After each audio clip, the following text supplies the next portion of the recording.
Hello po mga ka-farmers.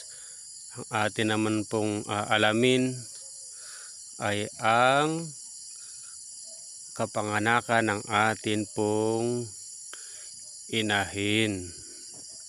Mahalaga po na alam po natin yun pong araw na kapanganakan, oras na kapanganakan ng ating inahin para hindi po tayo mapuyat. Kasi pag halimbawa hindi po natin ito alam, maaaring mapuyat po tayo sa kaantay, kaabang. Yun pala, hindi pa naman po manganak ang atin pong inahin.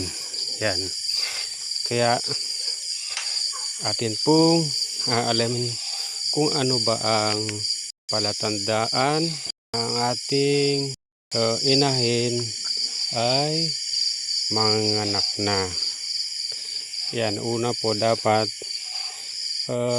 nagbibilang din po tayo mula pag-iay or pagpapabarako po natin sa ating inahin. Tapos ang kapanganakan po o pagpanganak ng isang inahing baboy ay nagsisimula po yan sa 110 to 118 days. Pero ang pinaka due date niya talaga ay 16, 17 at 18. Kumbaga diyan sa tatlong araw na yan, yan na po ang pinakababantayan na po natin ng husto ang ating inahing baboy. Yan. Ayan, isa po sa makikita po natin. Ayan po, yung nakikita po natin.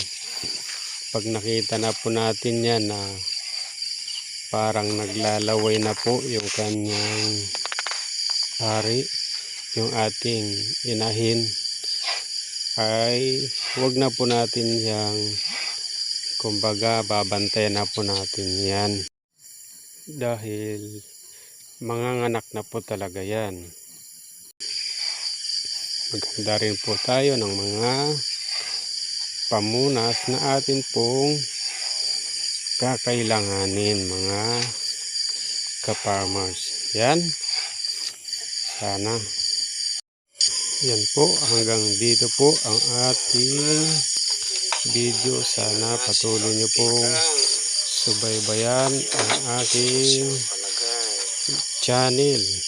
At titiyakin ko po na mayroon po kayong matututunan bilang mga ka-farmers sa pagpanood niyo po ng aking video.